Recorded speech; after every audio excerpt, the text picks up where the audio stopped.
Madame la vice-présidente, chère Florence, mes chers collègues, 103 millions d'euros, oui, 103 millions d'euros, c'est un nouveau budget historique en faveur de la culture en Île-de-France. D'aucuns considèrent que la culture est nécessairement et avant tout une politique de gauche. Avec ce budget qui sanctuarise une nouvelle fois la barre symbolique des 100 millions d'euros, nous vous prouvons le contraire. Grâce à l'attachement de notre présidente Valérie Pécresse et de notre vice-présidente Florence Portelli à ce secteur, nous prouvons que la culture peut aussi et surtout être une politique de droite. Pour toujours plus de culture pour tous et partout en Île-de-France.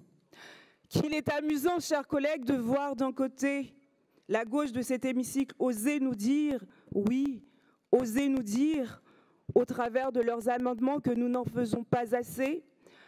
Pas assez, vraiment?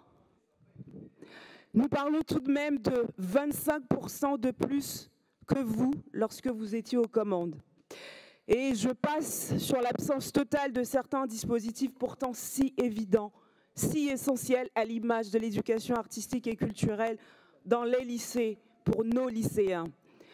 Et qu'il est amusant de voir de l'autre côté le Rassemblement national, visiblement peu à l'aise avec la diversité culturelle ou le pluralisme artistique, et qui serait plutôt enclin à dire que nous en faisons trop. Quand on sait que l'enrichissement de l'esprit par des exercices intellectuels est le sens premier de la culture, je m'étonne de la position du RN.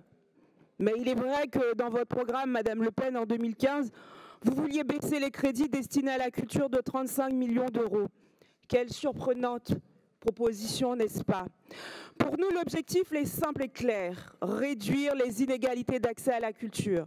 Et en priorité dans les zones d'Île-de-France les plus carencées, dans les quartiers politiques de la ville, bien sûr, mais pas que, mais aussi en zone rurale. Car oui, nous pensons que la culture, la préservation de notre patrimoine, l'apprentissage et l'éducation à une pratique artistique sont des leviers essentiels. Aussi doivent-ils pouvoir être profitables à tous, car ils fédèrent, ils soudent.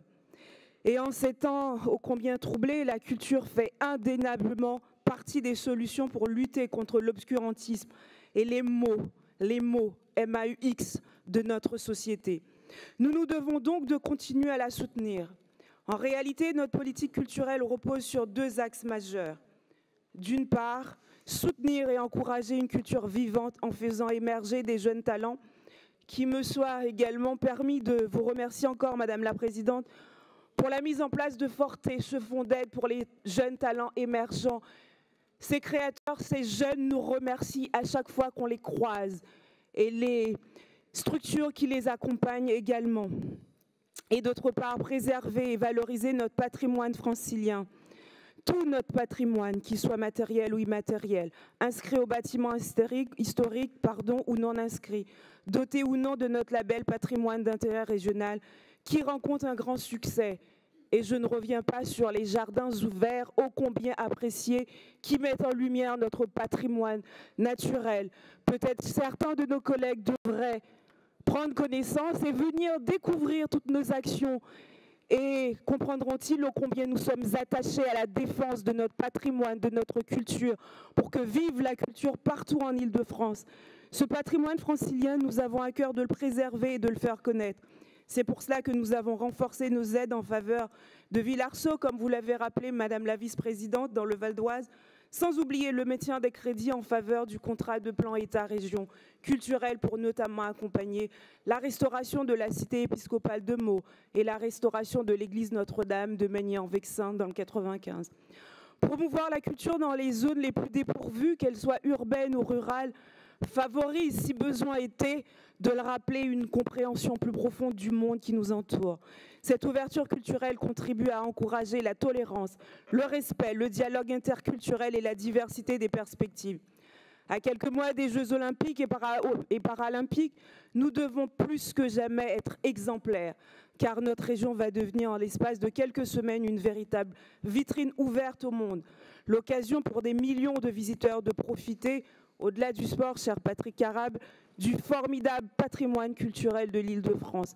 C'est pourquoi la région a engagé depuis 2022 un projet d'Olympiade culturelle centré sur l'accompagnement des manifestations, croisant les valeurs de la culture et du sport, encourageant chacun à être acteur de la programmation culturelle des Jeux sur tous les territoires. Ne dit-on pas que l'amitié, le respect et l'excellence sont les principales valeurs de l'olympisme ? Je crois qu'elles peuvent être aussi celles de la culture francilienne, et le sport seront prêts pour ce grand rendez-vous dont la région Île-de-France a grandement contribué. Vous le voyez, nous ne cesserons jamais d'être dans l'action pour renforcer la politique culturelle de notre région. Je ne reviens pas sur ce que Jonathan a dit, nous défendons le cinéma, que certains ne comprennent pas l'intérêt de défendre notre patrimoine, parce qu'au-delà de la création, de la mise en lumière, chère Florence, vous l'avez rappelé, c'est l'attractivité économique que nous défendons.